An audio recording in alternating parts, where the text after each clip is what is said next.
Hello, Wheelgun Dan here in his natural environment, the Arizona desert. It's a beautiful day. WheelgunDan.com. Today I'm going to be showing you a Marlin model 1895. This is the SLB. I guess that somehow stands for the stainless steel version of their lever action rifle that originated in this technology in 1895, let's say. It's a very modern version, so normally I like period correct, authentic, stuff, but for this particular gun I realized I needed something called a brush gun. A brush gun, back at Wheelgun Dan's top secret hideout in Virginia near enemy lines, there is an awful lot of brush along the Appalachian Mountains. And if for any reason you need to go hunting in the Appalachian Mountain area, there's an awful lot of brush. And it doesn't matter what kind of high-powered rifle bullet you have. If you are in the brush, the littlest twig or stick or anything can knock that bullet off target. If I think of it, there's a guy on YouTube who introduced me to the idea of a brush gun. If I think of his name, I'll maybe put it in the description on this video. But he did a great demonstration on a brush gun and shooting through various types of brush. So once I saw the video, I was like, oh my goodness, I have to get that. Look at this scenery. Let me interrupt myself here to talk to you more about the concept of brush gun. I figure I demonstrate brush by showing you brush. Here it is, look at that. So obviously I have relocated. I am not in Arizona right now. I am where they invented brush. I am in the vicinity of the Appalachian Mountain range. So the Appalachian Mountains, let me discuss that for a minute. The mountains, they go from northern Georgia, I think, and they travel along the eastern portion of the United States, and they kind of curve and they go all the way up towards Maine, and I think there's even a portion of this mountain range, geologically speaking, is actually in Ireland or something. Along the way, as you go through each of the different states, that mountain range, it takes on different meanings, or different, it's got different names. So here in Virginia, it could be called the Blue Ridge. Other places it could be called the Allegheny Mountains. It could be called the Great Smoky Mountains if you go to the south. Probably has a few other names that I'm not remembering right now, but when we're talking about a brush gun, this is the kind of thick stuff that you might need to harvest dinner. And so you're going to need like I mentioned before, you're going to need a big heavy bullet that is not going to be deflected easily. And sneak preview of things to come later in this video, I'm also going to be demonstrating the usefulness of a heavy gong. I've got a 10-inch really heavy gong that we're going to shoot this at here just for demonstration purposes and stuff. But anyway, this is what I wanted to show you. This is brush. This is the Appalachian Mountain country right here. This is what it looks like. And in this area, in this part of the country, you don't ever really get any long distance shots if you're trying to, hunt for supper or anything like that. So this is it right here. Lever action, 1895. Let's do a little shooting.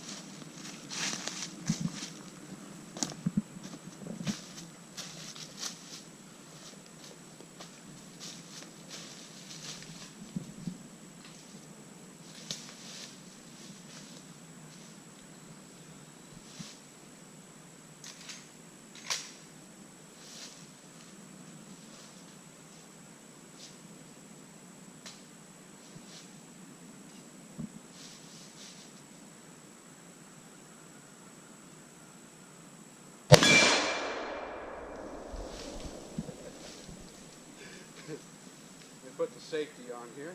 That's something else I just reminded myself of, what I want to talk about, is kick. Now, this is a really big, heavy bullet. It's they come in, I don't know, between 305 and 405 grain bullets. So it's a heavy kick. You really feel it, you notice it, but with this big rubber butt pad right here, it's a lot more comfortable to shoot, especially since after shooting this for the first time, I sold my Mosin Nagant, because that thing, 20 rounds and my shoulder hurts and I don't like to shoot it. So this one here, as far as kick goes, it's less than a Mosin Nagant, and that buttstock right there is really comfy. So so it kicks a lot, but it isn't terrible. It's not unbearable. So anyway, that's the best I can describe it.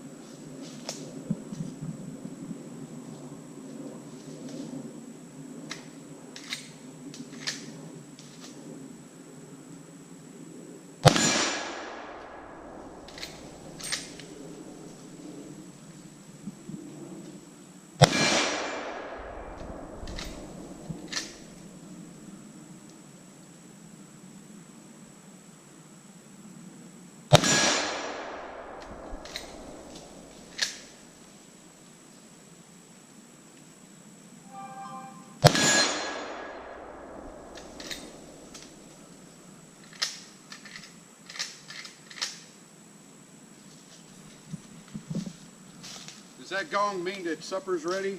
I don't know. That's that's really neat. So that gong is it's 10 inches around. It's at least half an inch thick, 3/4 inch thick. I don't know. It's heavy, and I don't know if you could see how much it was swinging, but it was swinging. And I don't know. Let's go. Let's bring the camera down here and go take a look at this gong. These bullets are about $2 a piece. So reloading might be your friend.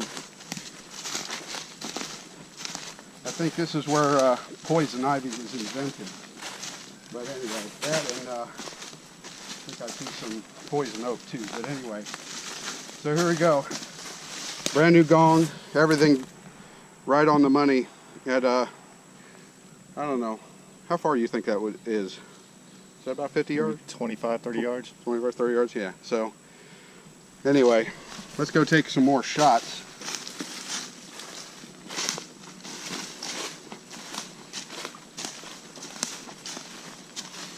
I love the scenery.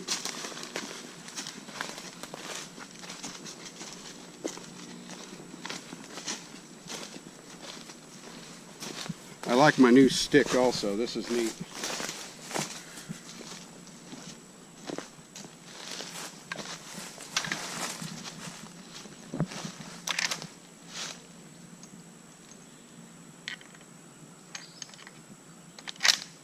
Let's not cheat.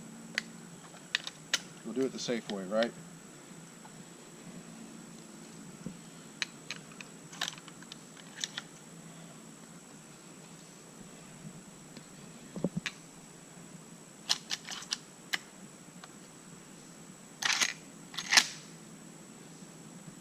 Safety is right there.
So what we just learned right now is one of the features about this firearm, that you can have the safety in the on position and it is still going to drop the hammer on, you know, on the weapon anyways. So it doesn't shoot the cartridge, but it does drop the hammer. I don't know why it does that. I don't know if it's supposed to do that, but I just wanted to let you know that that's one of the things that this thing does here. So when I just pumped out 2 rounds on the ground, those are live ammo, and they weren't hit at all by the here they are right here. See, there's no strike on these at all. So anyways, I just wanted to show you that. Now let's do some real shooting.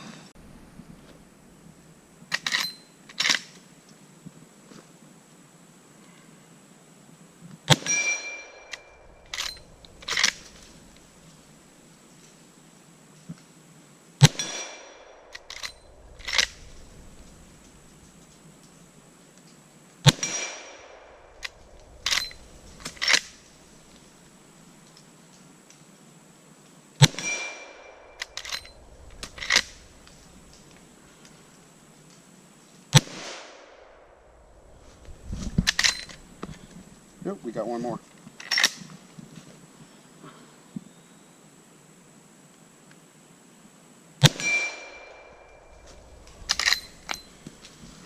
This particular rifle here holds 6 in this pipe and 1 in the chamber. So I don't know if the original 1800s models came with so many rounds available, but 6 and 1. Before I return you to Arizona, I'm going to start shooting I saved the best for last. These are 405 grain jacketed bullets with a soft nose tip. So I'm not sure if you can see that in the video or not, but here they are. So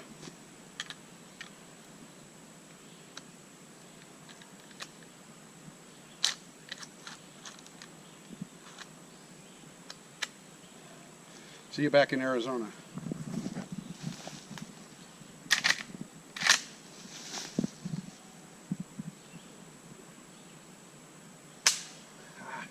Safety.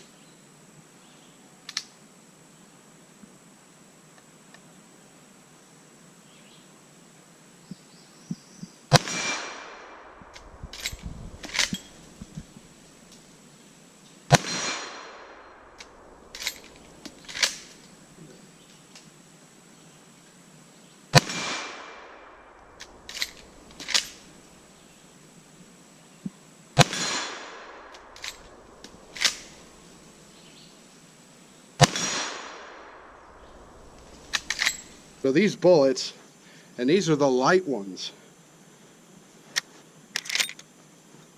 These are the light ones. So there we go, 45.70. These are about $2 a round, but $2 for a bullet that'll take down a moose or an elk or something like that, put a lot of meat on the table, not bad. Whew. That's a big round. I've got more bullets from different manufacturers, but I think you get the idea. This thing right here is called an Aimpoint Pro Patrol Rifle Optic. So normally this would go like on an AR-15 style rifle, but it has a spacer that it lower so that it'll mount onto a rifle like this one. So you've got a really good blend of 1800s technology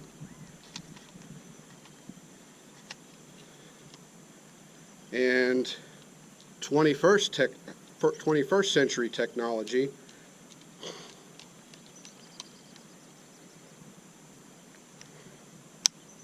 Two clicks right there. This Aimpoint scope now sits nice and low so that you can use it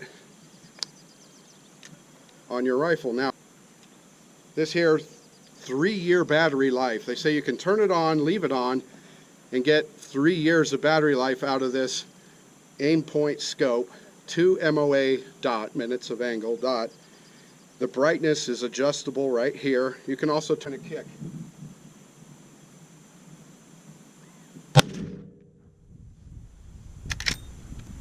No problem shooting that both eyes open with this aim point scope. So that was a demonstration of the Marlin 1895 SLB, stainless steel rifle with technology from the 1800s. Gotta love it. Chambered in 45-70. It's not only practical, it's fun to shoot. It gets the job done. It'll put dinner on the table, and works pretty good. I'm pretty happy with the craftsmanship and everything of it. Little details like the wide loop here so you can get your whole hand in there, or with a glove or not. Good rifle. I'm Wheelgun Dan. Visit wheelgundan.com for more video commentary. Thanks for watching.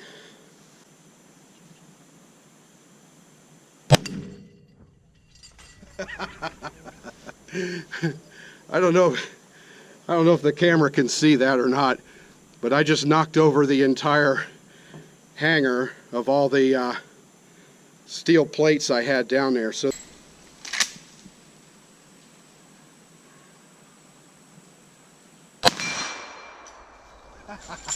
woo!